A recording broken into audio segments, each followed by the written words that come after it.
Welcome to the Wise Take DFS podcast. I am your host, CK013. You can find me on Twitter at CK_013, and I'm joined once again by one of Wise Take's finest DFS analysts, Mr. KamG333. You can find him on Twitter at KamG_DFS. Cam, how are you doing tonight? Outside of the slate, I'm doing pretty good, but man, was this just like an ugly slate overall. It didn't really even matter like what I ended up doing. I don't think I would have done well anyway. If I would have gone Barrios, the twin stack still didn't really come through at all, so I'm honestly not even mad about anything. Just kind of like an ugly slate, and then tomorrow we have like this huge 13 game slate, so quite the change here, but should be way better tomorrow than today. Yes, definitely, I would think. Yeah, man, I'm with you. On slates like these, you kind of just tip your hat and just, say you were wrong, and then that's it. That's how it is for me. I was wrong on a lot of stuff. Didn't deserve to win. I was just on the wrong stuff. So as right as we were the day before, we were that much more wrong today, and it happens, man. That's just DFS, part of the brilliance. You take your stances, and sometimes it doesn't work out. But I'm very, very confident that we will bounce back because we have a nice 13-game slate with a lot of different options. More our style, right? Like we like when there's some options. We don't like when there's 4 crappy games or 5 crappy games, and you're forced to choose things maybe you don't want to choose, or play certain chalky players that you don't feel comfortable playing as chalk. And that's not really, I think that's a tougher style to play. I think for us, we like these. We like options, right, Cam? We like options. Good options. Yeah. And like on bigger sites too, it's like the highest owned player is going to be like 15% probably. Yeah, like, that's true. So you don't even have to worry about that. You can just play whoever you like and just go from there. That is true. That is definitely true. It's Friday the 13th. I mean, obviously, you and I are recording this the night before, but the actual slate itself is Friday the 13th. So, obviously, that means I'm going to win all the money because I am CK013. My favorite number is 13. So, it's just fitting that on a Friday the 13th, I got to win all the money. So, hopefully, Cam, we're on the same page today and tomorrow, and you can ride my coattails to victory because it's my day. It doesn't matter about skill at this point. It's just my day. It's the 13th, so Friday the 13th. Yeah, that's how it works, man. Clearly, we have all the answers. But anyway, man, let's break this down. We got 13 games to get through. We'll go game by game, give a little analysis on a first look, of course. First game, we got Kyle Freeland of the trolling Colorado Rockies coming out. First game out of Coors. Everybody's talking about how bad they are away from Coors, and DJ LeMahieu just goes nutty. Just completely breaks the slate, goes nutty. Visiting, that was a long introduction, I know. A little bitterness there. Tanner Roark of the Washington Nationals. On the bright side, I'm a Met fan. The Nationals did lose again. That was cool. Total here is 9. Washington is a -175 home favorite. Cam, what are your thoughts on this first look? Yeah, that was pretty wild today. LeMahieu, pretty much like to take down a tournament, you just had to have LeMahieu and it wasn't even right. It wasn't even the Rocky stack, right? It was just LeMahieu. It was just that's it. It was just him, LeMahieu, the one person. It was literally like a 2-player slate today. Barrios, LeMahieu, and then LeMahieu. Maybe some Ohtani because that guy's a freak. That's true. Yeah, I just saw that he did something here. Triple, yeah. Beautiful. Right, so like both of these pitchers for these teams are like reverse splits guys, or not reverse splits guys, like normal splits guys. So against Freeland, you can take the righties, and against Roark, you can take the lefties here. Don't know how much interest I'm going to have in either of the pitchers. We'll have to get through the slate and kind of walk through it. This is literally my first look at the slate. Definitely will have to dig deeper tomorrow since it's such a big slate. But at first glance, I think on like a big slate here, I think you can do better with pitching options. I don't really have a whole lot of interest here in the pitching, but I think Roark's a guy you can pick on if you want. But at the same time, I'm not going to really go there on a big slate. He's a somewhat of a ground ball pitcher, although the lefties can elevate. the ball a little more towards him. And then Freeland at the same time is a ground ball pitcher as well. So I'm not going to have like a whole bunch of interest either. Kind of like what I was talking to you on the Y stream today. The Nationals are kind of like a sneaky, streaky team where like they get kind of cold and can only put together like a couple runs at a time when they get on these streaks. So for the most part, going to stay away from them. I've profiled a couple guys for today's game, and they seem like they're hard contacts down. Guys like Zimmerman, I think, is down, which is probably why he's been struggling a little bit here recently. Just overall, like Bryce Harper's they can pitch around Bryce Harper if guys like that aren't really doing that much. So not going to have a whole ton of interest in this game. Hopefully it goes a little opposite here tomorrow than it did today, and you can kind of fade this game and stay away from it and have it not hurt you. But not a whole lot of interest really at first look. Yeah, I'm not too far off from you, man. I know, like, again, today, I know LeMahieu had a big day. Apparently, he does well against the Nationals. That's what the Nationals announcer said on TV. They said LeMahieu does well against the team or something like that. So it was like, whatever. But yeah, man, I'm not trying to play either of these pitchers. I think we do have enough pitching options to where I don't have to come down here. And I'm not really interested in too many of the bats either. You made a good point on the live stream today. I was on the Nats a bit. You had said that you profiled them and checked and they weren't hitting the ball well, and they just did not look good today. Not at all. They made Chad Bettis look like the Rockies, like ace or something. It did not look good. So I'm with you. I think I'm going to back off. I do think there's a couple bats that we can try to take here, like Howie Kendrick. He did well tonight. He had a home run. So there's like a couple guys I don't mind, maybe like a 2 or 3 man or a one-off if you need it for salary. But I think I'm with you, Cam. I think I'm going to back off a little bit. One thing I will note is there are, as of now, the night before, there are projected 13-mile-per-hour winds blowing out to left center, and it's going to be 81, supposed to be 81 degrees in Washington. So a little bit nicer hitting weather.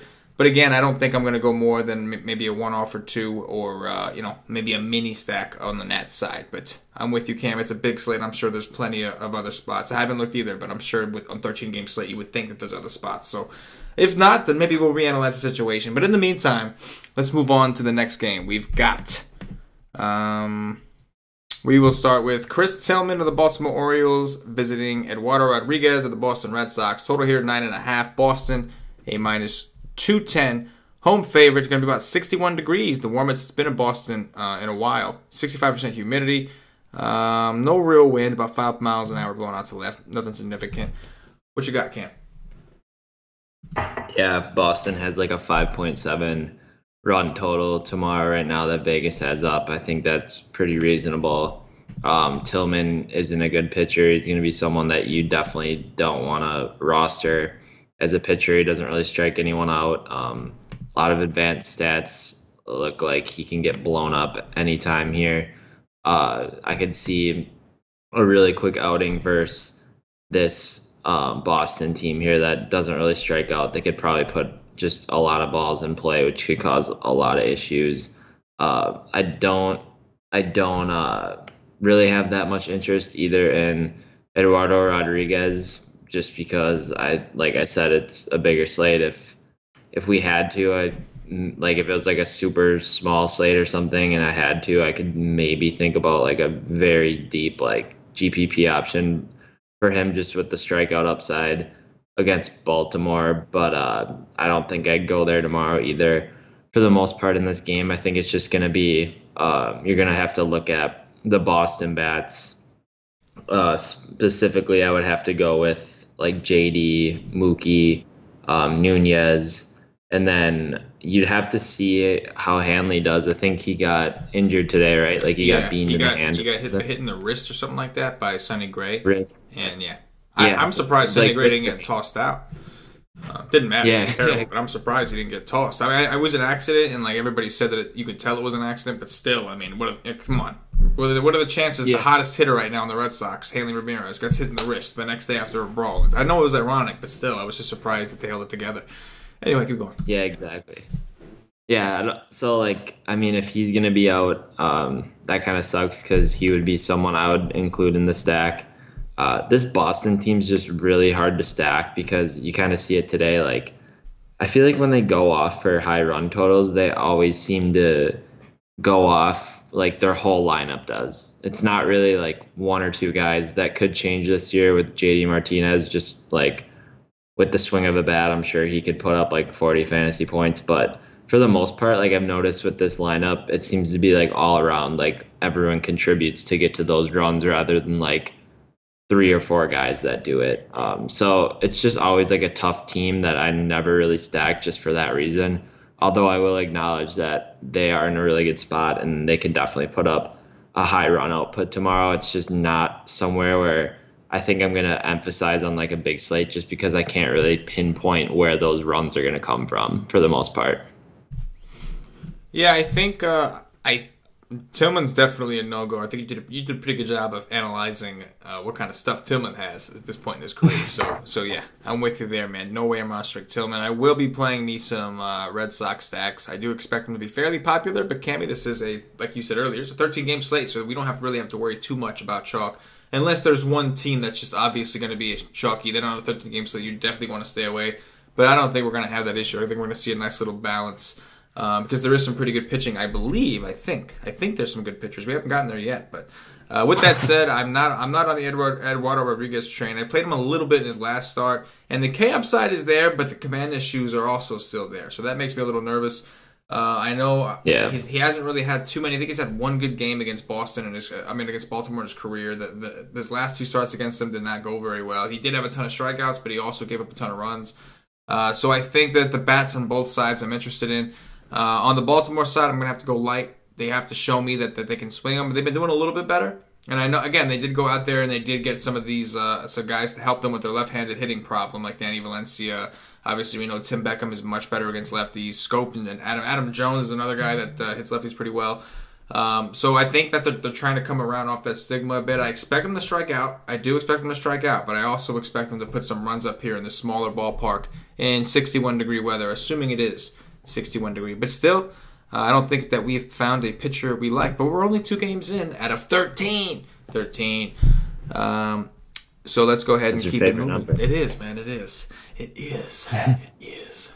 Next, we got Marcus Stroman of the Toronto Blue Jays visiting Mike Clevinger of the Cleveland Indians. Total here is 9. Cleveland a -135 home favorite. What you got? Yeah, so this is interesting. I think this is kind of a spot where you could definitely, I think there would be merit to playing both of these pitchers. Cleveland's kind of been struggling here off the start, although today they did put up, I think, like nine or so runs. Usually don't really love targeting pitchers against Cleveland, although I do respect Marcus Stroman. I think he's a pretty solid arm. Gets ground balls, usually limits damage. Although he has given up 5 and 4 runs, I do like the stuff that he has. Don't think I really go there today for 9-3 on DraftKings. That seems a little too expensive. I'd probably only roster him if he was in like the high 7, 8K range here. And then on the other side, I could definitely get behind like playing Clevinger tomorrow. He's a guy who you usually want to take for like in a strikeout upside matchup. I think this is one. I am worried a little bit about like his control and his walks. Sometimes he walks guys, and that kind of leads to some like a downward collapse. But for the most part this year, he's been pretty good at controlling pitches and everything. I think he is fairly priced at 9.5K. 10 yeah, I don't mind him. Not 10K, he's 9.5. I was looking at his last game. But I think for the most part, I'm not going to really target bats against either of these pitchers. Definitely not against Clevinger. And Stroman, I don't really think I need to go here once again on a big slate. I keep saying that, but I just think there's better spots than targeting Marcus Stroman, who's a ground ball pitcher who limits damage. But I definitely will take a hard look tomorrow against Clevinger in a high strikeout opportunity game for him here. Yeah, I definitely agree. We finally found some pitchers 3 games in. Didn't take that long, or at least a pitcher that we do like. Stroman is 9.3 on DraftKings. I think that's kind of a steep price to pay for a guy. He got strikeout upside. He's not the problem. The problem here is his matchup. Cleveland, they don't strike out a ton.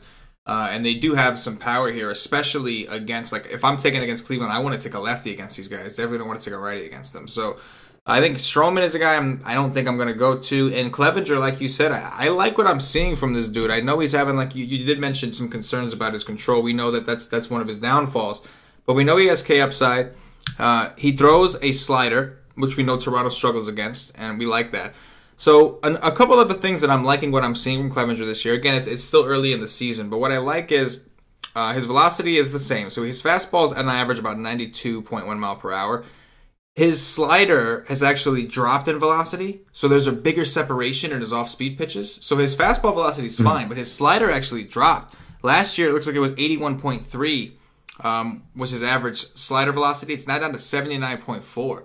So it's a big drastic change. And the same thing with his changeup, which he also throws. 87 is what he averaged last year. He's down to around 86 and change this year. So I like that. Whenever you see a larger separation between the velocity on his fastball and his off-speed pitches, that's going to keep the hitters off balance. And that's what we've seen from Clevenger. He's been keeping guys off balance, and he's been getting those strikeouts. So I definitely like that call, Cam. I think Clevenger we can definitely look at. Clevenger's, I'm pretty sure he's had some tougher matchups on the board as far as strikeouts go so far this season. So his swinging strike rate is a little down at 8.7. I expect to see that rise a little bit. You mentioned, you were just mentioned about wanting to attack Toronto. And listen, I know it's an early sample, but so far, Toronto is striking out at a 26.4% clip. That's fourth highest in the majors to right-handed pitching. So I think I'm with you, man. I think we can play some Clevenger, and I'm not really, even though I'm not really interested in Stroman, don't think I'm interested in the Cleveland offense for exactly the reason that you mentioned. He is a ground ball guy. He does pretty good at limiting what kind of damage. Like, he is a good pitcher. We do respect him. We're just concerned that he's not going to get the strikeouts. But if you do want to play Stroman, there is one scenario. I wouldn't play him on FanDuel. I think there's no reason to play him on FanDuel. On DraftKings, though, if you wanted to play him, I could see a world where he's not getting strikeouts, but he goes really, really deep into the game. You know, on DraftKings, if a guy goes complete game shutout, you get a ton of points. So I don't want to call that. That's not a thing you call. You know, it's very rare. But that's the only scenario that I can see Stroman hurting us, is if the Cleveland Indians are swinging at the first pitch every time and they're grounding out constantly, and then he ends up going the distance. But again, you know, it's not something you call. So I think I'm going to stay away from Stroman, stay away from all the bats in this game, and I'm going to pitch me some Clevenger. I like the call, Cam. The thing that's nice about Clevenger, too, is he's been like around 100, 110 pitches in his first two starts, which is really nice. It's nice to see. They're going to let him go. As long as he's bringing it, they're going to let him go. I like that. Exactly. That's a great call, man. Next game here, we got Zach Davies. Uh-oh, Cam. It's the showdown, baby. I hope you are ready. I hope you are ready for this, man. My Mets. You're lucky it's not midnight, because I wouldn't be able to talk to you. We can't talk to him. We got about 40 minutes to get the show in. Or no. You have time, actually. I'm not as bitter, so we're good. So I can talk to you, but you can't talk to me. Yes. 40 minutes on my scale. Cam's got like an hour and 40 minutes. He's an hour behind me. But, yeah, man, it's about to go down for real. The Milwaukee Brewers, Zach Davies, visiting Steven Matz of the team with the best record in baseball. That's right. 10-1. I don't care how early it is. Screw sample sizes. All that goes out the window when my Mets are 10-1 with the best record in baseball. That's right. 8.5 is the total. The Mets are favored by 129, of course. Cammy, what you got in your first look, man? We'll try not to be biased. I'm just joking, obviously. What do you like? What was that? I couldn't hear you. I muted you. I love it. So in all seriousness, tomorrow, I think I could see a scenario where I take like a couple bets for the Brewers. I like Santana and I like Jesus Aguilar if they roll those two guys around. I don't think I would do like a full Brewers stack. I guess you could throw on Ryan Braun too. I just don't. I liked him like 5 years ago. I don't really like him as much now. Although he does hit a lot better versus lefties. So maybe like a 3-man stack for the Brewers if you want to go there. I don't think I would go a full-on 5-man stack. I'm not sure if Lorenzo Cain's going to come back. If he does come back, that makes it a little more stackable because I could see I could see where you could go like Kane, Santana, Braun, Aguilar, 1 through 4, if the Brewers run that one out. And then on the other side, Zach Davies is interesting. I'm not going to pitch him tomorrow, but I think he was at the game that I was at in Miller Park. And he seemed to do pretty decent. He struck out 8, which was interesting, but I wouldn't really count on that. He's not really a high strikeout guy. He's going to pitch mostly to contact and kind of let you get yourself out. And where he gets in trouble is when he hangs some of his pitches, which he tends to do sometimes, and he throws like 90, 89 miles per hour. Doesn't have really good like off-speed pitches either. So I could definitely get behind like a Mets stack here as well. They've obviously been hot. I think you could take all the power bats for the Mets. So like Conforto, Cespedes, Bruce, Frazier, Asdrubal Cabrera, they're definitely all in play 1 through 5.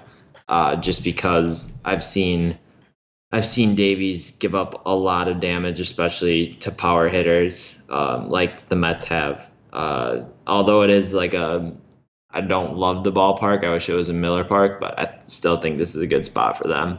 And then, yeah, that's probably it here. I don't think I'm going to take any of the pitchers, and I think you could definitely take either side with the bats, I think, but I would definitely prefer your Mets over my Brewers. Yeah, here's a question, Cam. Have the Brewers faced how many starting lefties have the Brewers seen so far this season? Do you know? Do you remember that? I feel like maybe not that much. Right? Yeah, I feel like we haven't really faced many lefties. Right. Okay. Or like good lefties at all. Right, like, right. I'm just curious to see how they respond. I know the Brewers are striking out a ton against righties. That's expected, but they do have a lot of right-handed bats. So I'm curious, as of right now, on a tiny little sample or whatever it is, they're actually towards the bottom in strikeouts against lefties, but they could have only faced 2 innings against a lefty. I'm not sure, so I can't really go off that.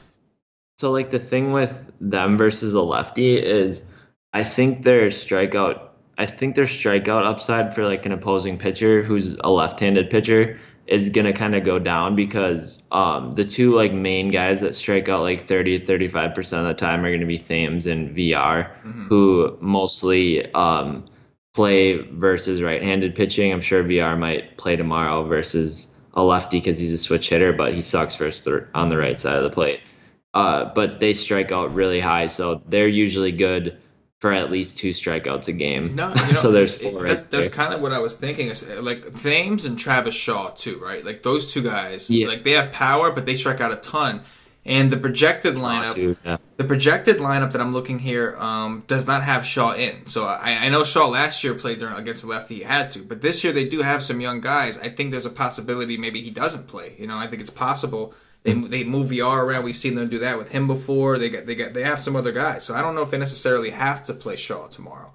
And so, like you said, if Thames and Shaw are out, those are 2 big strikeout guys that are no longer in the lineup. And don't get me wrong, I like what I saw from Steven Matz, and like I'd be okay with throwing Matz again, only because the Brewers have that strikeout potential. But I'm not in love with the play. And even with the Mets, man, like Zach Davies, I listen, you know this guy well. But one thing I'll say, last year, his home and road splits were drastic. I mean, drastic. He was so much better on the road. Like, it wasn't even close. And it makes sense with Miller Park. But, I mean, it's pretty crazy. So he had more innings on the road last year than he had at home. He had 101 innings on the road. He had 90 innings at home. His home WOBA last year was 360. That is terrible. Got his teeth kicked in. On the road, it was 287. That is pretty damn good. We're not talking about lefties, right? We're talking about overall. That is pretty damn good. His away versus lefties, which Cam, like you mentioned, like he struggles with lefties at times. At home against lefties, 369, horrible. Home versus righties, 352, horrible. Away versus lefties, 302. Home versus righties, 270. So I'm talking about last year, obviously, but still, this guy's he's got decent stuff to where he shouldn't get battered too much in bad ballparks. I'm sorry, in good pitching ballparks, and he gets a big ballpark boost here. So I love my Mets. I'm okay with some Mets because, like you said, when the Mets score, it's home runs. So I do expect some of these power guys. I think Conforto's fine, Bruce is fine. But I don't think the Mets are a team that I necessarily want to do a full stack of. I think the most Mets I would want, if I'm doing my 5 and 3s on DraftKings, is probably 3 of the Mets, and just hope that I pick the 3 guys that hit the home run. You know what I'm saying? I think the Brewers side, ironically, because I prefer to pitch Mets. I don't really prefer to pitch Davies. The Mets don't strike out a ton against right-handed pitching. They strike out against left-handed pitching. So in this scenario, I'm okay with Mets, but I am also, the Brewers is the team that I have some interest in stacking, actually. You know what I'm saying? Because there's a bunch of righties there against the lefty. We know that in a lot of situations that can end poorly. And I think that this could be a situation where if the Brewers do get to Mets, it's going to be more of like, not that they don't have the power, but I think we're going to see a little bit more doubles, a little more things fall that we wouldn't normally see things fall from Milwaukee. You know what I'm saying? So as weird as that is, anti-bias right now. It's weird. I know. I don't know if we're just trying to be nice to each other. I don't think so. We never are. So, but yeah, I know it's strange. But like of the 2 pitchers, the only one I would consider is Mets, and that's only the matchup thing. Yeah. It's only because the Brewers strike out against, in general, the Mets only strike out really against lefties.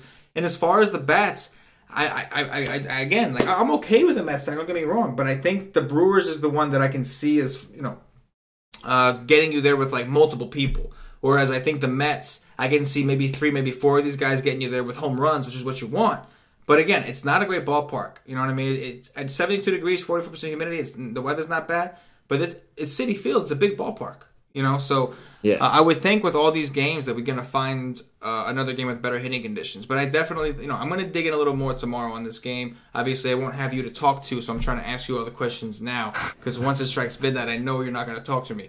So let's move it on over to this next one, Cam. We got Vince Velasquez of the Philadelphia Phillies visiting Jake Faria of the Tampa Bay Rays. Total here is 8, and Tampa Bay 105 home favorite. What you got? Dude, this Velasquez guy is like the biggest nightmare ever. He's so boomer bust, it is insane. I remember last year too, like he would do this all the time. He would just throw like absolute crap, and then the next day come out and throw like a gem. I think he's like only in play in like big field GPP tournaments. I wouldn't throw him in anything high dollar, although he has a really good matchup versus Tampa Bay, but I wouldn't recommend playing him. I wouldn't want you to play him if I recommended him. I'm not gonna play him, but I will acknowledge that he does have upside, just random upside kind of. It's kind of hard to pinpoint when he's gonna do well and when he isn't. I'm not gonna play him tomorrow though. He is in a good spot. On the other side, I definitely like this Faria guy. I thought he was someone who was kind of like highly regarded coming out of the minors, but it seems like he hasn't really put it all together. He's a guy who had pretty decent strikeout numbers, like nothing special, but decent strikeout numbers, I think, in the minors. And then when he came up to the majors, he just doesn't really have the stuff to kind of get it by guys. Which is kind of evident early on this year. He only has 2 strikeouts in like 5 or 6 innings. So I don't think I go there, especially on a large slate, just because of the lack of upside. And this Philly team definitely has upside to kind of get to him again. Although it is in Tampa, so it's really not a good ballpark to hit in. But there's just a lot of bets that I'm afraid of. Philly's just an overall good lineup, in my opinion. Santana, Hernandez, Franco, Kingery. This Kingery kid is really good. I like what I see. He's got one of those swings that like I just like to watch. Like he kind of just puts everything into the swing. He's got really good power. And then obviously Hoskins, he's just a stud. He can dominate on both sides of the plate, whoever's pitching, lefty, righty. He's in play every single day. I could get behind a little bit of like a Philly stack against Faria just because I think they'll be able to put the ball in play a lot, and they definitely have upside as a team because they have a solid lineup 1 through 8.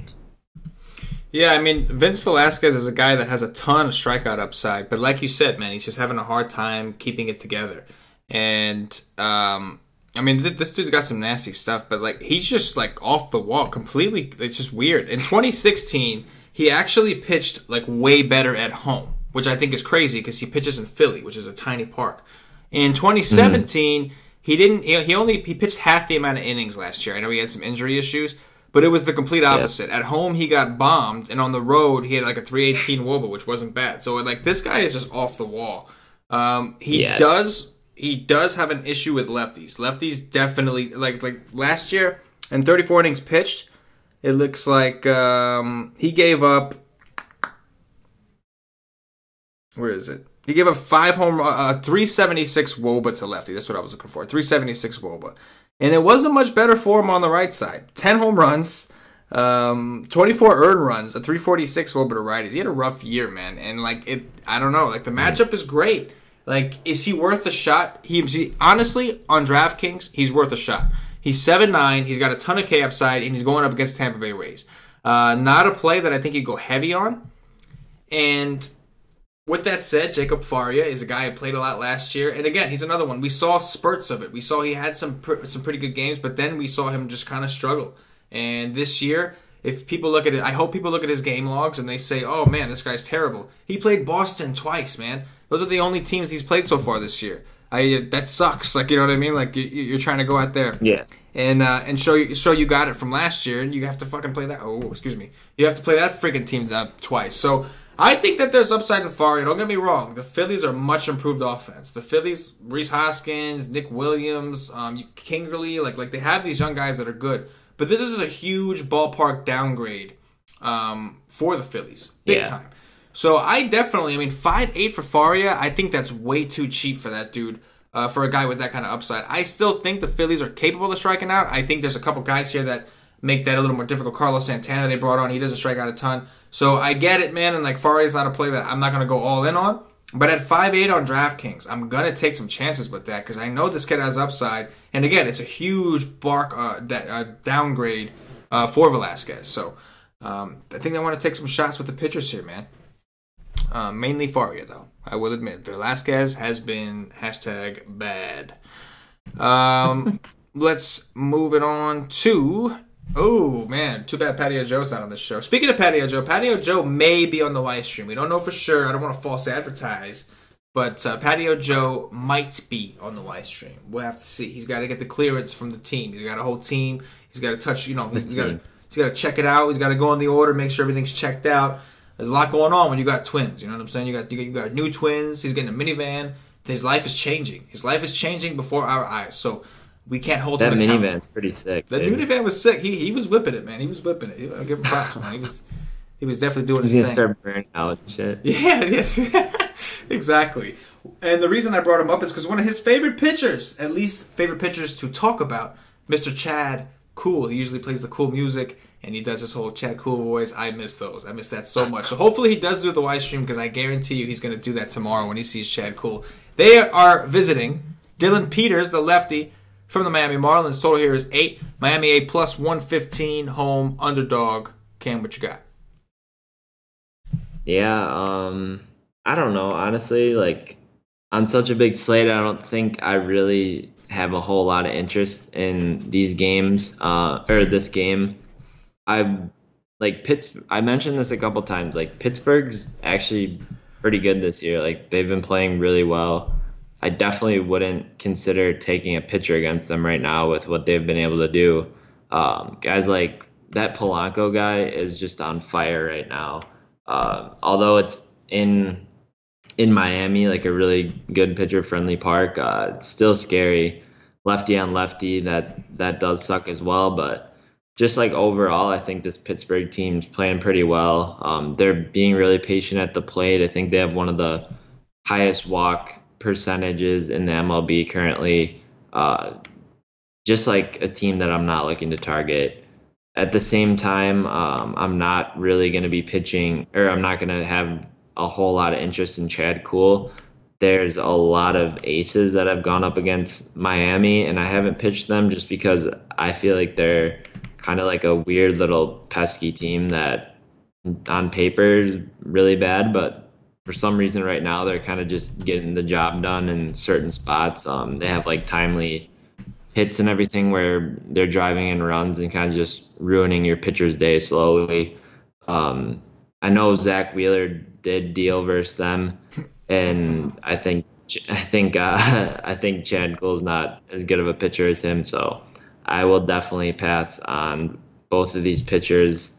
And with the bats, I don't really have a whole lot of interest either here.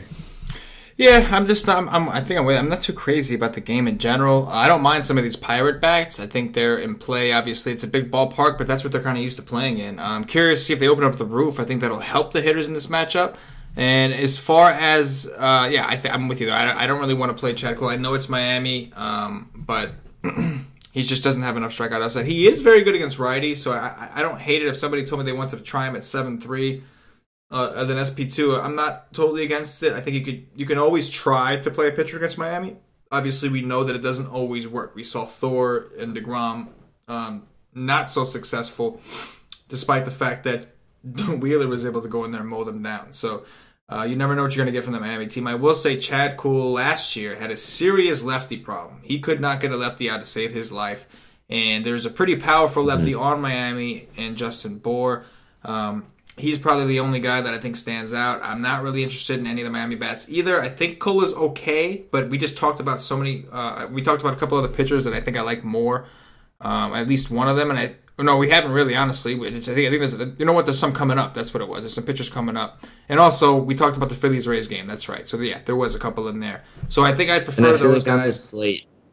I feel like on the slate, like there's so many hitting options. I don't know if you really are gonna have to like take a huge risk on pitching. Like, I think you could just like nail your two pitchers with like Clevenger and a couple other guys that we'll probably get to, and then you can like be picky with your bats because there's gonna be a ton of options. Yeah, no. I happen to agree with you. But I will, I think Cole's in play, though. I think it's fine. Yeah. I just don't love it. I'm with you. I think it's fine. He's okay. I don't love it. And he has a big problem against lefties, so I'm going to add me some Justin Bour exposure. And that's basically it. And I think, like I said, the Pirate bats are okay. Not a great ballpark, not a great situation. Sean Rodriguez got some big power. He hit a home run against a lefty last time, so he's interesting. But I think we're looking for offenses with a little bit more upside here. So let's go find some. Next game we got is the New York Yankees. Paulie D's New York Yankees throwing what looks like Jordan Montgomery from what I'm seeing. He is visiting the Detroit Tigers with Mike Fiers of the. Yeah, it looks like it's going to be about 54 degrees, 51% of precipitation. We could have some rain here. What do you got? There's no total or spread for this game because I think Montgomery his name got put in late or something. Yeah, I was going to say because I'm looking on DraftKings right now and they have Sonny Gray as the pitcher he pitched today. They just never switched him. Yeah. Cam, I know that before the show I told you to raise your camera. Now I need you to lower it to drop. I don't know. I think you moved. I don't think your camera moved. I think you moved. Oh, I probably moved. Yeah, you definitely moved. You move all the time. You can just tell me I moved. You don't have to say, "Oh, I think you moved." You moved. I don't know for sure if you did it. That's the problem. That's the problem. I'm pretty squirmy. Definitely. I get the feeling you have are. interest in definitely have interest in New York. Tomorrow, Mike Fiers, definitely someone you can attack hitters with. Gives up the home run ball quite frequently. In 2017, he had a 1.78 home run per 9 to lefties and about a 2 home run per 9 to righties. He's an extremely actually, hold on. I could have swore he gave up a lot more fly balls than that. He pitched in Milwaukee for a couple of years, and he seemed like he always gave up fly balls. Maybe that's just because all the fly balls I remember him giving up were home runs.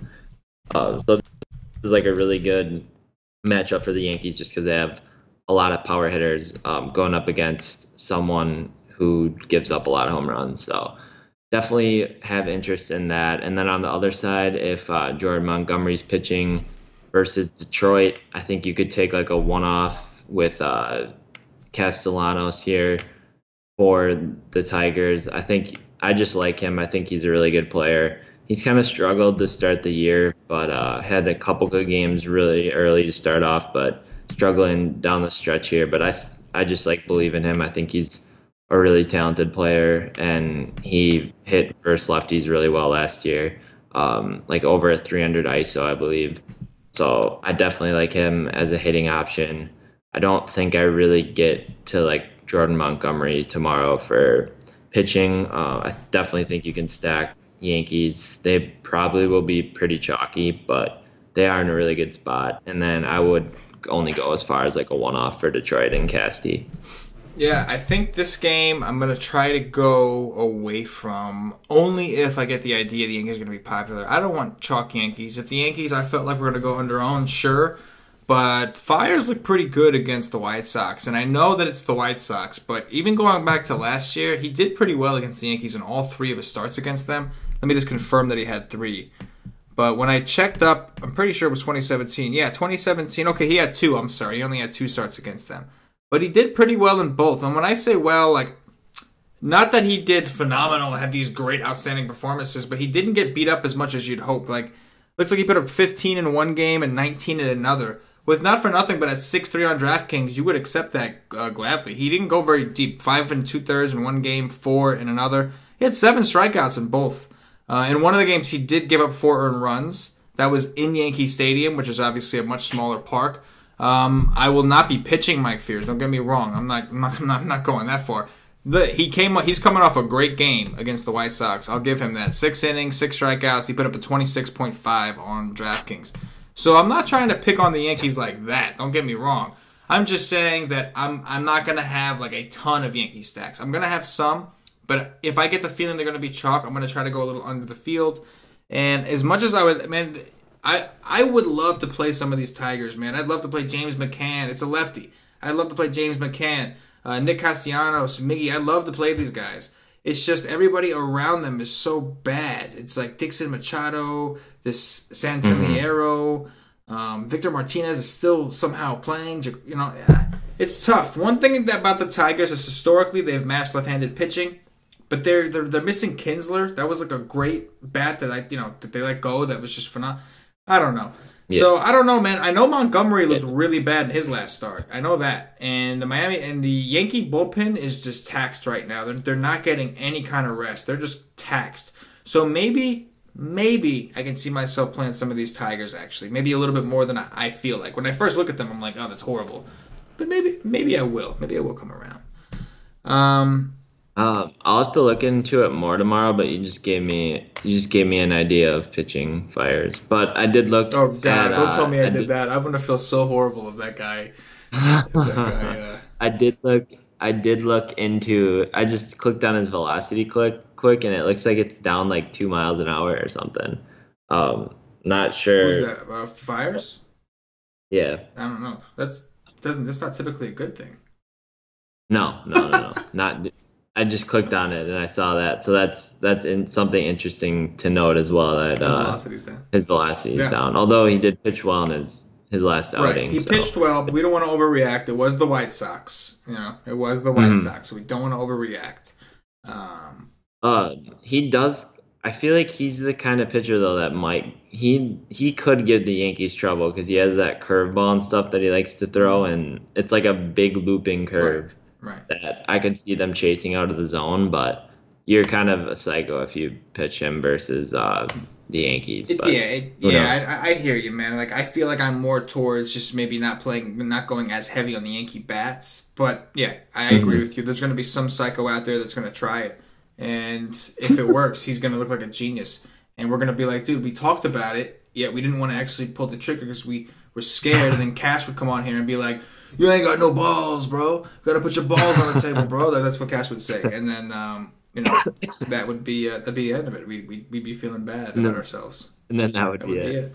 That would be. And now we tilt. You liked that earlier, right? So LeMahieu let off the game with a home run, and now we tilt. I was at the gym and I saw on Twitter, I was scrolling through my thing and I saw the little Roto Grinder strikeout updates, and it was Jose Barrios, and it was 0.1 innings and it had 1K on like 5 pitches, and I was like, and and now we tilt. Yes. Not gonna be a good night. No, we do it from the start though, literally. All right, next game. You and I were texting after, and after Gio got blown up, you were like, it's over. You're like, yep, I thought one of them was gonna get blown up, and now that he got blown up, Barrios is definitely gonna deal a gem. And I was like, yeah, you're probably right. And it happened. It did. Next game, speaking of that same game, we got Ronaldo Lopez of the Chicago White Sox. They're visiting the Minnesota Twins, but I do not see a pitcher listed. I've never seen this before. It's actually blank. I'm checking multiple sources, and I'm not seeing anything. Lance Lynn? That's who I saw in the DraftKings player pool. For some reason, yeah. I don't know. Labs is usually pretty good with getting him in there. They have nobody there. So maybe it's Lance Lynn. I don't know. What I can tell you is Ronaldo Lopez is pitching for the White Sox. They do have a spread and a total here, so that would make me think that that they had a pitcher, but I don't see one listed. And I can also tell you, actually I'll tell you the spread and the total. Oh, no, okay, it looks like they took it down. They took down the spread and the total. I wonder if Lance Lynn was scratched or something. I don't know. But it looks like it's going to be snowy and windy. That's not good. Temperatures 34 degrees, precipitation 43%. 20-mile-per-hour winds blowing in from left field. So, if it snows and it's that windy, I don't think that they would play. I don't know. We saw the Pirates play a game in the snow, but we've seen Minnesota not even want to deal with that crap. So, what do you think here?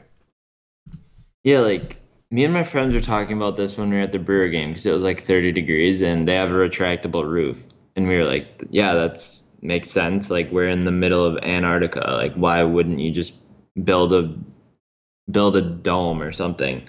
The Minnesota Twins, they built this brand new stadium and they made it a stadium with no roof or like retractable option at all. Just not very smart. So now they're going to be stuck playing in 34 degree weather and it might be snowing and 20-mile-per-hour winds, which sounds really fun.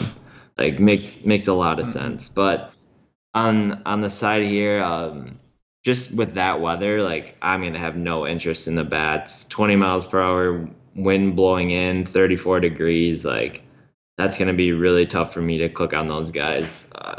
Although I do kind of want to target this Lopez guy, but I don't think I can really do it here. Wasn't his velocity up like earlier on in the year or something? It was up to like 98 miles per hour. His velocity is up, yes. His velocity is up. It looks like as of right now, 2017, 94.5, and it's up to 95.4, so almost a full mile per hour. Yeah, okay, never mind. I get two guys mixed up for the White Sox. They seem like the same. That's the guy that went today. Yeah. You're mixing up those two guys, Giolito and Lopez. Yeah. Lopez has actually been doing pretty well. Lopez is the good one, and Giolito is the bad one. Okay, yeah. Then I would have interest in Lopez. Definitely. The only thing that concerns me is like when it's cold like that, I think it's kind of underrated. Like that could affect the pitcher as well, just on what they're able to do on the mound. But yeah, they might not be able to feel their fingers. Right, exactly. Like, and I don't know. This game could get like canceled if it's snowing and stuff. I don't know, but I think in like a normal setting, I think Lopez would be like a good GPP option just because of like what we were talking about. His velocity's been up. I think he's like a guy who is like a pretty highly touted prospect for the White Sox, and he's making his way up and has had two pretty good starts here to start the year. Although he's kind of like Giolito, they're both kind of sketchy with the walks. He had 5 walks against Detroit, 2 walks against Toronto, but I think on a slate like this and a guy has good stuff, I think you can definitely take a shot on him at 7-2. The conditions here are definitely pitcher friendly in my opinion. You definitely don't want to be a hitter if it's 34 degrees and 20 mile per hour winds blowing in, especially a guy who's throwing like 98 miles per hour. So that's about it for me. I wouldn't take really any bats here in these conditions, but I think Lopez would be like a good SP2 GPP option on DraftKings. Yeah, man. I'm going to make this very simple. I could have cut you off and like explained this to you to save you some time, but I just wanted to hear you go through the analysis, man, because everybody just loves some Cam analysis. But apparently there's a good chance this game won't play. I'm looking at the chat right now. Our boy Edwin is telling us that they most likely won't play Friday and probably Saturday. Apparently they're expecting 5 to 10 inches of snow.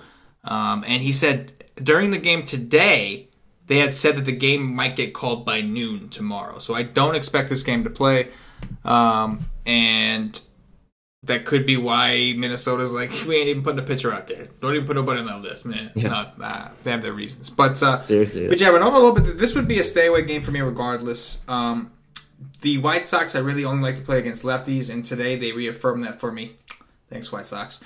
And Ronaldo Lopez, while I do like him, I don't want to take a bunch of lefties with power. I don't want to put him in that atmosphere. I like him better in different types of matchups. So for me, the game would be honestly, even if they played, it'd probably still be a pass for me. Next game, we've got Andrew Heaney, the lefty from the Los Angeles Angels, visiting Jason Hamill. Jason Hamill is on a list of like maybe 2 or 3 guys in MLB who I can't stand. It's not his fault. He did not do anything to me. It's not a personal vendetta. There's just something about this guy I don't like. He was on the Cubs. He pitched phenomenally. I could see it was all luck. He had a BABIP of like 176, like 3/4 into the season, and it just ate me alive. It killed me. I just couldn't stand it because at the time I loved that stat so much, and I was like, this doesn't make sense. He should not be allowed to do this. And he did the right thing later on in the season. He kind of unraveled a little bit. But from that day on, I never believed he was a good pitcher, and I pick on him all the time. And he really doesn't get blown up all that much. He's not a big K guy, but he doesn't get blown up all that much. With that said, total here is 9. Kansas City, plus 130, home, underdog. What you got, Cam? Yeah, I could, like, I don't have a problem really all that much attacking Hamels. Like you were saying, I don't really like him as a pitcher. He did pitch well against Cleveland this year, but I think that was more of kind of just like a thing that Cleveland's kind of going through some stuff. I think they're starting to figure it out. But dude, I don't know what's going on. It's like real heavy stuff, bro. You know? Yeah. Like all the good teams last year are kind of struggling to start the year, like the Dodgers, the Indians, the Astros for a little bit. Like kind of weird, but yeah, I don't have any interest in Hamill. I think you can definitely play some of these Angels bats. Like Ohtani's on fire. It's like a lot of the stuff. Like Ohtani's new to the league. I feel like a lot of people don't know how to pitch him yet, which is like how you kind of want him right now because people don't really know where to pitch him or anything. So he's gonna get a lot of pitches to hit, and as this season goes on, I think he's going to regress a little bit, but right now is definitely a good time to get on him. Just like overall in general, this Angels lineup solid. Looks like the wind's going to be blowing out again to left field, so it should be a good spot for them. I think you can definitely take pretty much every bat for the Angels. I definitely like them. I prefer Upton versus lefties, but I still think he's in play definitely versus right-handed pitching. Kinsler went yard today. He's definitely a good option. I like Cozart a lot. Calhoun's a guy who I usually don't roster at all. I don't really like him. I would definitely go Ohtani over him. And then on the other side, this Heaney guy, it looks like he throughout his career he struggled against right-handed hitters rather than lefties. So he's actually a lefty. Heaney. Oh, is he? He's a lefty. I just assume everyone's a right-handed. I don't know. I'm left-handed. Did you know that, Cam? You probably assumed I was right-handed too. Unbelievable. Literally, I did. I thought you were right-handed. You probably did. Wow. Well, I write with my right hand, but everything else I do with my left. I punch, I throw, everything with my left. But I do write with my right hand. Oh. You punch, you throw, you do some other things there. You know it. Dude, you know it. You got it. You got it, Cam. Nailed it. Yeah, so I definitely so you can take right-handed bats, but it's kind of like what we were talking about today on the Y stream. It's very hard to pick out a right-handed bat in this Kansas City lineup that you really get excited about. Pretty much the only one that you get excited about is Whit Merrifield, and it's one of those scenarios where he is a really good player, but at the same time, there's not going to be a lot of guys on base for him to drive in, so it kind of limits his ceiling. Always like a guy like Moose, regardless of the matchup. Although obviously I would prefer him versus right-handed pitching. But that's about it. I mean, Kansas City just kind of sucks. They don't really have any good right-handed bats that you want to really target. So Lair will probably put one out of the park one of these days, but I'm not going to chase that. Not a whole lot for Kansas City, but definitely can play the Angels bats. Yeah, I'm in the same stance, man. I'm cool. I'm into the Angels bats. Ian Kinsler, like you said, he's got really good numbers against Hamill for his career. I'm cool with all the Angels.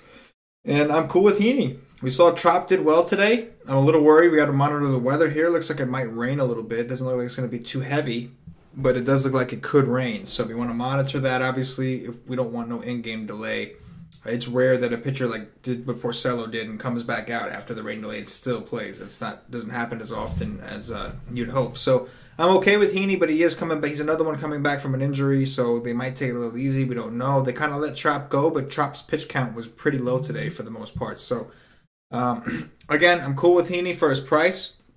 I think it's fine, but it makes me kind of think about Faria, who's very similarly priced, who I know if he does okay, I know there's no inning limit there. But again, Heaney's got a lot of upside. This kid is actually supposed to be pretty good. The Angels have a couple of these young guys that are supposed to be good, but they've had injury issues. So it's similar to the Mets, except nobody knows these guys. Everybody knows who the Mets guys are and those injuries. Nobody realizes that the A's did have a couple prospect pitchers that they just all kept getting hurt. So Heaney's one of them. I think there's one other one that we're going to see soon.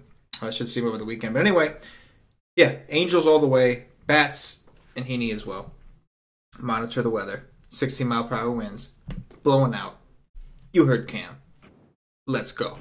Cole Hamels of the Texas Rangers visiting Garrett Cole of the Houston Astros. Total here is 8. Houston a minus 250 home favorite, and Garrett Cole is like, this is Garrett Cole version 2, bro. Like, he's out of the Pirates and he's pitching like a man on a mission. What you got? Yeah, definitely like Cole tomorrow, especially against Texas. He's already dominated them once this year. Texas is kind of struggling. They're not as scary of a team right now. I think they're more scary as the season goes on when the weather gets warm and they can play in that Texas ballpark. But right now, I definitely can attack them. They're missing Odor. The bottom of their lineup's definitely not scary. It's kind of like free strikeouts with Rua and Drew Robinson and everything. So I definitely have a lot of interest in Cole. He's probably going to be... You got to be specific here because we have Cole Hamels against Garrett Cole. So you got to be specific. Garrett Cole. Garrett Cole, not Cole Hamels. And then, like we were talking about... this Houston team's kind of been struggling, although they did put it together a little bit versus Minnesota the other day. But this team, it's just kind of like a thing where I feel like their ownership is always kind of high, and they're expensive, and it's one of those things where I think on a big slate you could probably find people that are. Paul just texted me. I was confused. You can find better spots.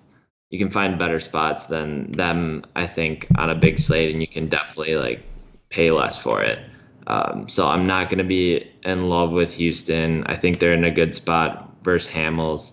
And then on the other side, I think there is kind of merit to playing Hamels versus this Houston team for the same reasons like I've been talking about. They have been struggling recently. They do have some bats that scare me versus lefties. I think Springer's pretty good versus lefties. Obviously, Correa and Altuve are good, but they just haven't really put it together this year so far. Hopefully, they can kind of stay in that fog for another day if you're pitching Hamels tomorrow. And there's upside at low ownership for Hamels, I think, here in this matchup. Not one of my favorites, but I definitely think there's merit in tournaments to pitching him. Yeah, man, Garrett Cole's an obvious one, definitely in play. I'm not crazy about the 12-1 price tag, but there are a lot of other pitchers, I think, for value that I'd be interested in trying with him. So I think we can make it work if we had to. I'm okay with the Houston Bats. I know Cole Hamels did pretty well against them, but eventually these Houston Astros are going to wake up. I wonder if on a 13-game slate, maybe they won't be as popular as they normally would be because there is the Yankees on the slate. There is the Indians are playing. The Red Sox are playing against Tillman. So the Brewers, right, the Brewers and Steven Matz, right, yeah, because I'm sure people are dying to play the Brew Crew in Citi Field. But no, but in all seriousness, so maybe Houston isn't as popular as they should be. I'm sure they're still going to be popular because there's also a lot of good pitchers going today. So there's not a ton of great obvious stacks. But I think I have to warn everybody. I'm a little biased against Cole Hamels. I just can't stand that dude, and he is pretty good. He's decent. He's actually had a couple good games against Houston recently. So, his last game against Houston was pretty good. He had a pretty good game against them last year as well. So I'm okay. But 9-1 for Cole Hamels, that's not a bias. See, that's just me saying that dude is too damn expensive. I don't want to play 9-1 against the Houston Astros. I understand Houston is better against righties. I don't care. I'm not paying 9-1 for Cole Hamels on the road against Houston. I'm just not doing it. So for me, it's Cole. It's the Astros. If you want to get really dicey, I guess you can play some of these Texas bats. But like Cam said, man, something's off there. Something just don't seem right with those guys. Hold on. I just read something. Cole Hamels' velocity is down 2 miles per hour this season to start, and hitters are batting .636 versus his four-seam fastball over his first three starts. Toronto destroyed him, and it was glorious. It was glorious, man. It was nice. I had a great day that day. It was just phenomenal. Steve Pearce, I think, had a home run. I don't care, man. Toronto kicked his teeth in, and it was a glorious thing. Never mind. I'm not pitching Hamels tomorrow. I take everything I said back. Let's do it. And now we eat. These are all Cam quotes. If you're wondering what the hell I'm saying, these are all Cam quotes, actually, that I am saying. I got to give you the credit, man. I got to give you the credit. I don't want to take it from you. I don't know if I want the credit for that. I love it, man. I think it's hilarious. Me and Paulie think it's hilarious. We love that. We say it all day. We say it all the time. And now we do that. Remember when we said to you, and now we go to sleep or something like that. Zach Greinke of the Arizona Diamondbacks visiting Kenta Maeda of Patio Joe's Los Angeles Dodgers. Total here is 7. The Dodgers a -128 home favorite. What do you think? Yeah, let me see Maeda's price. He's usually pretty expensive. Oh, yeah. Yeah, $10K. I think I would just find the money to go to Garrett Cole, wouldn't you? $2K.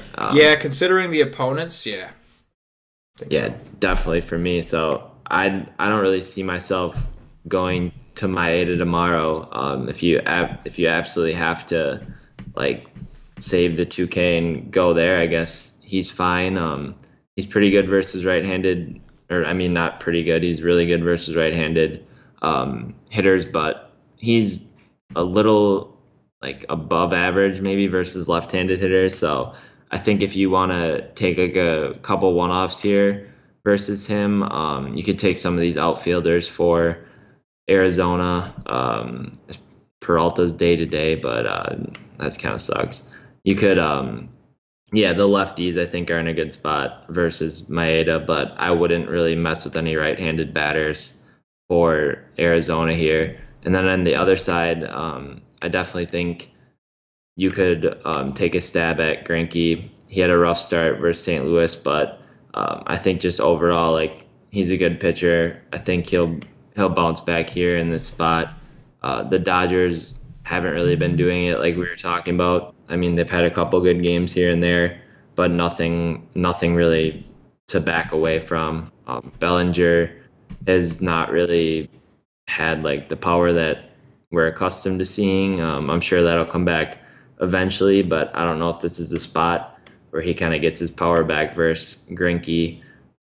So I have interest in Greinke, although I would rather just go up to Cole, but I think that's what makes Greinke kind of an interesting tournament play because I think people will just pay the extra $800 to go up to Cole rather than Greinke, and this is a matchup where on paper I think people could shy away from Greinke just because they see the Dodgers and they see a couple of the names that they're accustomed to seeing for the Dodgers, but this is definitely a matchup I think Greinke could handle just at first look. And I think he'll have lower ownership than he should just because of the slate circumstances. Yeah, I think I'm with you on Maeda for sure. He's $10K on DraftKings. I don't think I want to pay that price against a team with this much upside. I do like to attack Arizona outside of Chase Field. But the problem here is, I think with Maeda is the Dodgers are known for having a good bullpen. So if Maeda doesn't have his stuff, they won't hesitate to pull him out. They'll just yank him, and they'll say, hey, we'll flip it over Aren't to they a bullpen. limiting their starters kind of too? That's something we saw them do last year. I don't know if exactly what they're doing. I know against San Francisco, Maeda only went 5 innings. He had 10 strikeouts, but I have to check what his pitch count was that day. But I would not be surprised. That's kind of what they did with him last year. They did it with a lot of starters. Dave Roberts, it's Dave Roberts, right? Yeah. Mm-hmm. And we know he likes to. That's something he did. He limited his pitchers, wouldn't let them go a ton. And the reason is because he had this phenomenal bullpen. So if you don't have to, it's early in the season, you won't. So I don't think I'm on Maeda. It's not worth the risk because even if I pitch him, I think there's other pitchers who will do just as well as he does, even if he does well. And number two, there's some risk of him getting blown up because these guys can swing the bats. Like, you get some power here. Greinke, on the other hand, I think it's a different story. I don't have as much faith in the Arizona bullpen. So I look at them to kind of, if Greinke is laboring, I kind of think they'll let him kind of get through it and try to work it out. He's obviously their top veteran pitcher, especially the way Robbie Ray's looking. Robbie Ray looks like dog shit this year. His velocity is way down. Something seems wrong with that dude. He's getting hit hard. So yeah, I think Greinke is definitely interesting. Obviously, it's a revenge spot. We don't like to talk about revenge much in baseball. But for pitchers, I think, they got the ball in their hands. They can do a little something. So I will say some of these Dodgers have good BVP. Corey Seager specifically has 2 home runs and really good numbers off of Greinke himself. But like you said, as a team, the Dodgers still haven't shown us they're ready yet. They haven't shown us that they're warmed up yet. They still look pretty bad. So yeah, I'm with you. I think I prefer Greinke. And as far as the bats, maybe some sprinkles. If the total goes up, maybe I'll be a little more interested. Right now, I don't love it. Both teams are projected for low totals. That's kind of iffy. It's a big ballpark. But we'll see. We'll see if that changes tomorrow. Next game, Cam, we've got, it looks like Andrew Triggs of the Oakland Athletics visiting Mike Leake of the Seattle Mariners. Total here is 8. Seattle, a plus 100 home underdog. What you got? Yeah, I mean, this Mariners team, it's just pretty unattractive with like the missing of Nelson Cruz. So I don't absolutely love like stacks here, but I think they definitely have like a couple good bats that you can go with. I think Triggs pitched well in a couple starts this year. Am I making that up? No, he's been good. Yeah, he's been good. So I don't mind like a shot on him here with this like weekend Seattle lineup in Mariners ballpark. Definitely not a really good ballpark for hitters. So it definitely favors the pitchers. I think he's like an interesting SP2 option on DraftKings. I'll have to look into it more tomorrow when I'm researching. But at 7-7 for the way like the form he's been in, definitely have interest in him tomorrow for sure. And then on the other side, Mike Leake versus these Oakland Athletics, they came alive. They came alive last game, put up like 16 runs, I believe. Mm-hmm. Just one of those teams where I don't care how cold they are. We talked about that on the live stream 2 days ago. We were like, yeah, they're cold, but they just have power bats that you don't really want to mess with no matter what. They're just a team that hits the ball hard. They put the ball in the air, and that's just not really a good combination that I ever want to attack pitchers with. I know they do strike out a lot, but it's just usually not a place for me to really go. Leake's a guy who's like an average pitcher, doesn't really have great strikeout stuff, but really doesn't give up a whole lot of damage either, from what I'm seeing. So don't think I really go to Leake here, as I don't really see the upside or the risk for like the pros and cons here. So I'm not gonna go there. That's about it. I mean, Triggs and then we move on. Yeah, I think Triggs definitely in play. I don't love attacking Seattle, but it's kind of been working this year, especially with Nelson Cruz out, and they're missing even Mike Zunino being out. Who, not that he's the greatest, but he's still a big power bat that they're missing. So yeah, I think if there's ever a time to pick on Seattle, this is probably the time. I will say it looks like there's projected to be some weather here, so we have to monitor that. But if the game does play, it does look like there's 14-mile-per-hour winds blowing out to left field, which obviously is better for the hitters. I don't think either way I'm going to be playing very many Seattle guys. Just don't think I want to do that. I think if anything, like you said, man, it's Triggs and it's the Oakland A's offense. I don't mind taking a shot. They look pretty damn good. against Alex Wood. I know that could have been a circumstantial thing, but still, their numbers against Leak in general are pretty good, and primarily like who leads the charge. You would not. Can I ask you to guess who on the Oakland Athletics roster? I'm going to give you 3 guesses. Tell me who owns Mike Leake. Is he in their projected lineup right now? Let me double check. Yeah. Let's see here. Oh, Lucroy. It is Lucroy. I mean, what the hell? And how the hell did you guess that? I'm just a smart dude. Yeah, is that it? Cam's just a smart dude. You know what, dude? No, you got 45 minutes until it's after midnight, and we ain't talking, bro. So you better tell me what it is. No, dude. Leak. So Leak pitched for the Cardinals, and Lucroy played for the Brewers. Oh, so that's right. Oh, you slipped that by me. That's right. Unbelievable BVP here, man. And it also helped when you said you'd never guess it, so I immediately went to the bottom of the order, right? Like, okay, who are the crappiest guys on this team right now? And Lucroy's been so shitty, man. When he left the Brewers, he looked phenomenal. The Rangers seemed like they picked up some stud, and then he just fell off a cliff. He's been so bad ever since then. He was so good for the Brewers there. Yeah. Like, before we traded him, it was kind of crazy, and then he just switched scenery, and he sucked. It was wild. And he is 19 for 38. Against Mike Leake for some odd reason. 2 home runs, only 4 strikeouts. All those at bats, only 4 strikeouts, 3 walks, 8 RBIs. He's got 3 doubles. He just owns this guy, man. He just owns Leake. So yeah, ace only in this game. That might just be a BVP play I have to play tomorrow. And I might say sometimes the BVP is okay. I'm gonna give it a shot, right? I mean, something's got to be there, right? Like, you know, that's a big sample.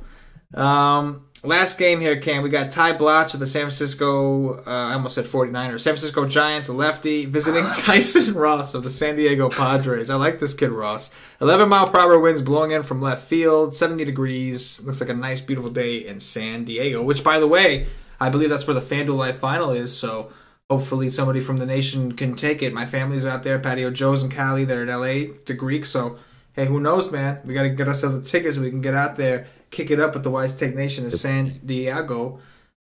We know if you watch Anchorman, you know what San Diego stands for.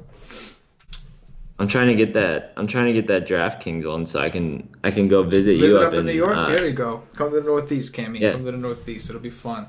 As long as it's not snowing in August out there, you never know, right? Snowing in August. That's like why would you say such foul things? But definitely, I think both of the bats the bats for San Diego are definitely playable against Blatch. He's just someone who you can always target bats against.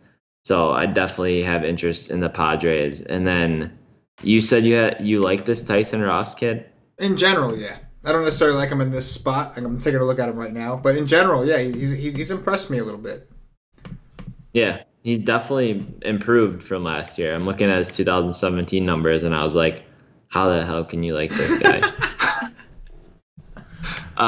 But yeah, I look at his game logs, and he's pitched pretty well. Colorado. He's somebody that I will never pay above a certain price for. Right? Like, I'll never pay above a certain price for him. I don't think he's ever going to be a good pitcher. But he's somebody that if he's priced appropriately in the right matchup, in the right stadium, I could do it. Time to time. Like on DraftKings, you can always look for guys to take a shot. Am I going to take him on FanDuel? Probably not. That are pitchers. Yeah, no way. But on DraftKings, if he's 5'6", you don't really have to have like a super stellar game to kind of pay off that price tag. And if you have these expensive bats that you like, you can definitely go there. San Francisco in San Diego isn't really a matchup that I would be all too scared of at all here. They're not like the strikeout upside isn't going to be there really, but at the same time, I think like he won't really get blown up all too much. He does produce ground balls at a pretty high rate, 52% from the left side, 40% from the right side. Does a pretty good job at limiting hard contact as well. So, yeah, I don't mind that play. Just like a price play in a not a very scary matchup either. So I definitely could get behind that, and then I could get behind some of these Padres bats, just like the righties for the most part, the power righties. But like this Padres team is just kind of an ugly team as well. Don't really see myself stacking them tomorrow on a 13-game slate, but will be probably like 1% owned. Yeah, no, I agree. I think there's a lefty on the mound against the Padres, so I'm going to like Hunter Renfroe. I saw some people talk about Hunter Renfroe, and I think that's blasphemy. I will always take him against a lefty. His strikeout rate is significantly less. Just for the fact that I know he's not going to strike out a ton against a lefty, I'm going to keep playing him against lefties because I don't want guys who strike out. And so that's Perella too. Yes, Perella too. That's 3.4K on DraftKings is too cheap for that guy. Yes, agreed. I do agree. So I have some interest here against Ty Blotch. We know he's not a big K guy, and that's really the main thing we're worried about with the Padres is, are they going to strike out? So I'm cool. I'm definitely cool with a Padres stack, man. I'm almost always cool with a Padres stack. I think a lot of us do. Like, none of us really admit it, but a lot of us stack the Padres on the low. You know what I'm saying? Like, that's a thing. Yeah, I won a GPP with the Padres last year. Like, it's like Perella and a couple other guys. It's like nobody ever wants to say they're on the Padres like before it's like already paid off. Like, you don't want to be like the slate is starting and who you want. I want the Padres. Like, you don't want that. You don't want that. Like, it's more like who you want. You know, I got some Yankees. I got some Mets. You know, I got some Angels. Padres. Padres. And then, you know what I mean? But, like, if once they go off and you have them, you're posting screenshots everywhere. Padres, bro. I was all over the Padres, bro. Like, all in Padres, bro. Nuts on the table. You know what I mean? Like, I just did that with the Padres, yeah. That's the Padres, yeah. That's the Padres. So, yeah, I like the Padres stack. I'll admit it.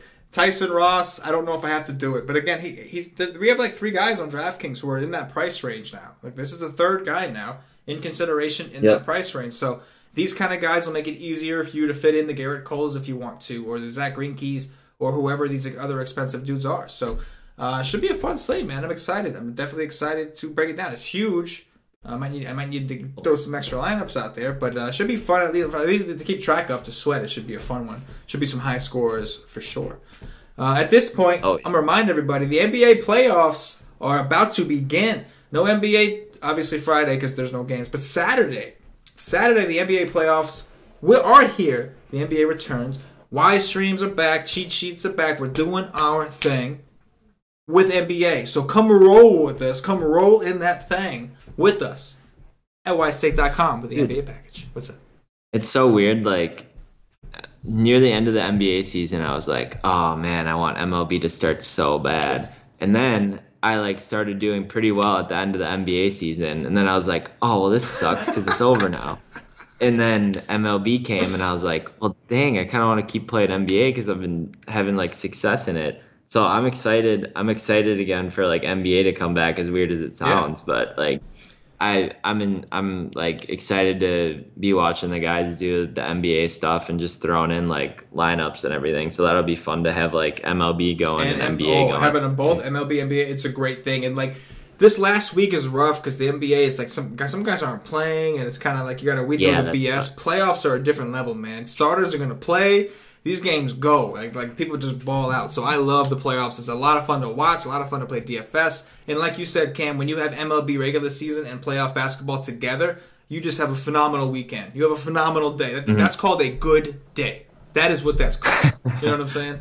Yeah, that's exactly. Called a good day. So, come check us out. Come rock with us. Check out our NBA stuff. You can check it out at whitestick.com. As for the baseball, you know we do baseball. We're going to be doing the Y stream. It's Cash and DFS day tomorrow. That means Cash and DFS on the MLB Y stream. It's Friday, so you know what that means. Come catch him. He'll be rocking with me on the Y stream. Paulie D's going to have his cheat sheet up for this huge monster slate. We got Johnny the Greek doing the Cash Game articles. I think Cash is going to do his... actually, I don't know. Fridays, you don't do the articles. Cash does, right? No, Wednesdays. That's right. So Cash will have his MLB article out as well. Everything you need. Chat's running 24/7. All y'all dudes in the chat now, and most of y'all are going to be in the MLB chat. That's where we kick it. And we're going to bring on a slate. So come do it. I also made a new strategy video. I went over making multiple lineups, my approach. You can go check it out over at whitestick.com, but only members can watch it. So you got to get that good. $2.50 gets you into one sport. That's one sport. So MLB, $2.50 gets you in for the day. And you can come rock out with us and win some of that money. With that said, it's time for some dong watch. So we'll do dong watch. This is what we're gonna do. We're gonna add a little something to it. So we're gonna pick home runs, but we're also going to pick 3 pitchers as well. We'll do that. We'll do 3 pitchers. We'll do 3 stacks, and then we'll do the home runs. Kind of like we do on the West. I thought you were saying that I had to pick 3 pitchers to hit home runs. Oh yeah, I was man. like, Ohtani, and Ohtani. But anyway, Cam, let's do pitchers first. We'll try to make this quick because obviously this was a long show because it was 13 games. But let's go 3 pitchers.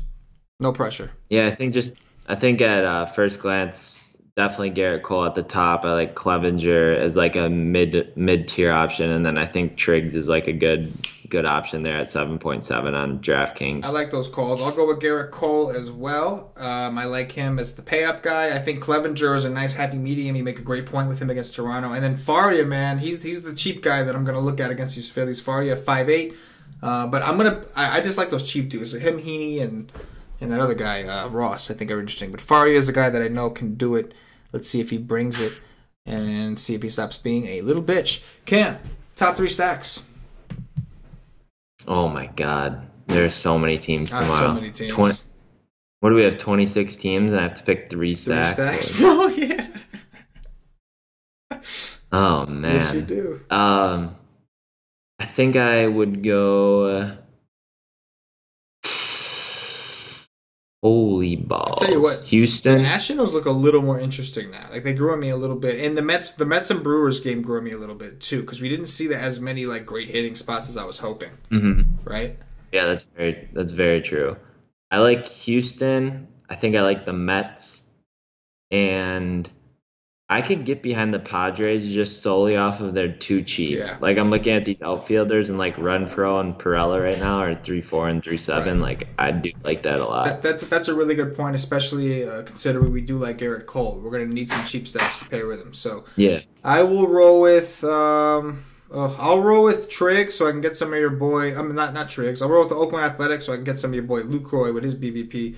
I'll roll with the Padres. And then I guess Houston against Cole Hamels. I just love attacking Cole Hamels. But I, again, like there's not as many great spots for bats as we initially looked. There's still some spots, but there's not as many. So some of these guys that maybe we weren't so interested in, I wouldn't be surprised if we came around on them a little bit more tomorrow. Once all the research is done. Now home run dong watch. We're gonna pick this snake draft style. We'll do an infielder, outfielder, and then a utility. All right. Sounds good. So you can pick whomever first. I'm going to go here. If Jesus Aguilar starts for the Brewers, he's 3.2K. He kills left-handed pitching. So I think he goes deep tomorrow if he plays. Who is that? Jesus Aguilar for the Brewers. I got distracted because Paulie texted me saying what about the Red Sox? Yeah, the Red Sox are going to be chalk. I mean, I think that's why me and Cam both decided to skip the Red Sox. I think that's the obvious choice, right? 5.7 runs, Chris Tillman in Boston. Like that's kind of the obvious. Like that's going to be the chalk of the night for even on a 13-game slate. That game, that the Boston stack will be chalk. And I kind of mentioned it too, like when we were going through that game. That's just like always a team for me personally. I just can never get right when I stack. Like I'll stack like 1, 2, 3, 4, and then like Christian Vasquez will have like 7 RBIs. Vasquez. Like, you know what I'm saying? Like I feel like all the guys in the lineup can produce and like the run total's high, but like at the same time they could all have like 2 RBIs. Like it just seems to happen to me a lot. Spread out the who does what. Yeah. Yeah. I will be playing the Red Sox. They're going to be chalk. I'm going to be playing probably like 50 lineups, so I will be playing the Red Sox. Yeah, but they're going to be very chalk. They're going to be the chalk of the slate. Even on a 13-game slate, the Red Sox will be the most chalky stack on the slate by far. Ocho. I got to pick a hitter, don't I? There's no way around this, huh? Yes, you do. Okay, so. Yeah, stop stalling. Yeah, stop stalling, exactly.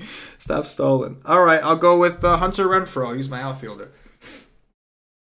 No, you. Let's go. Oh man, Yoenis Cespedes. Okay, I like that call. That's definitely probably somebody I should have went. won't consider a little more heavily. I will go with. Yeah, there's not a ton of great spots for bats. I'll go with Kinsler against Hamill. See if we can go back to back today. He's got good numbers against him, so that's my infielder. And now Cam, utility, pretty much anybody you want. Oh God. Oh yeah. That's the wrong thing to say to me. We're gonna be here for like 2 hours. I'm gonna have to break down all the hitters to make sure that I have the exact correct answer.